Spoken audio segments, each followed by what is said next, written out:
Hi, Jay from Sherway Nissan, and I'm here to talk to you about leasing and why I think leasing is a great way to get into a car. 3 ways to buy a car. One is to pay cash, where you just bring the money and drive away in the car. The second way is to put a big down payment and then pay it monthly until you come to the end of the finance term.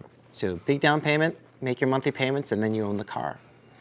Leasing is the exact opposite, where you put very little down, you make monthly payments, and at the end, you come to what's your residual buyback or your optional buyback. Let's say, for argument's sake, your buyback is $10,000.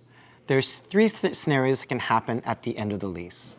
The market value of the car equals $10,000.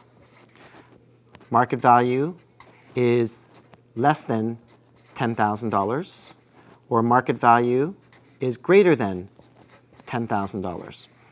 Now, when I say market value, I'm assuming that you find a car on the used car lot with the exact same car, the exact same options, with the exact same kilometers, and this market value is going to be up or down compared with your residual buyback, and that's where you have to make a decision if you're going to buy out your car or release another one.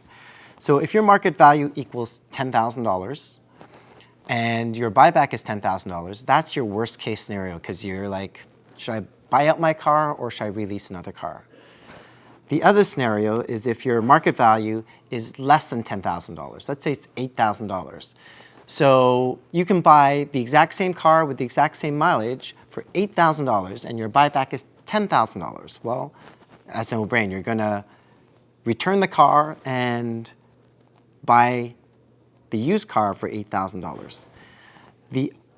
On the flip side, let's say if your market value is $12,000. So you look at your buyback, it's $10,000. You go to a used car lot, it's $12,000. Well, it's a no-brainer. You love your car so much, you're just going to buy it out, and you've bought your car for under market value. There's a common question or concern which I hear a lot, and they say, well, Jay, I've put all this money into the car and I have nothing to show for it at the end. Well, think about the last time you purchased a car or financed a car. Let's say the car is worth $30,000, plus taxes, plus interest. And after 5 years, you want to trade it in, okay? What is the value of your car after 5 years? Is it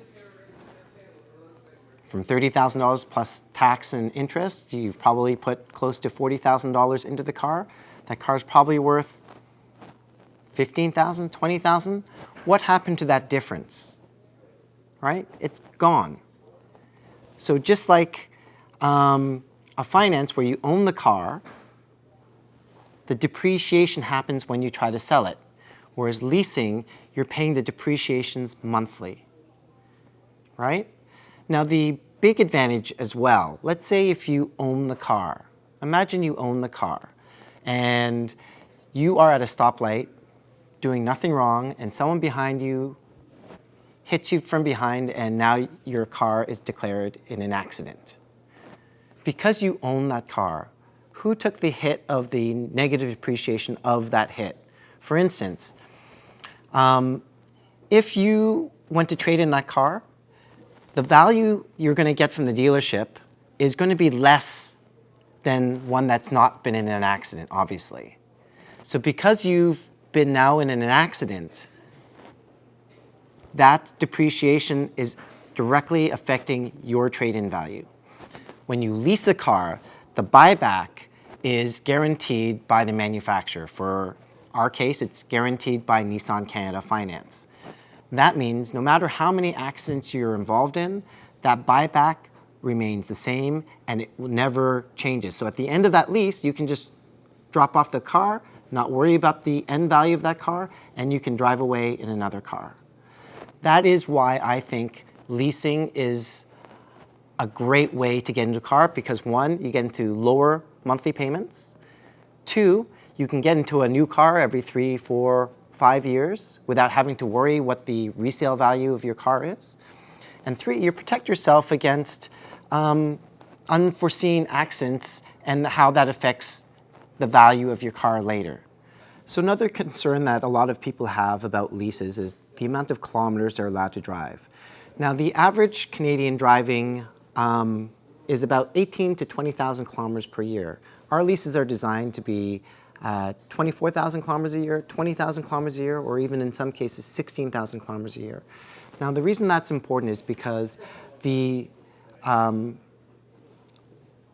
less amount of kilometers you drive per year will affect your residual and make it higher. Now, that's important because the higher your residual value, the lower your payment. And the lower your residual value, the higher the payment. So you gotta find that sweet spot as far what works for you as far as how much driving you do.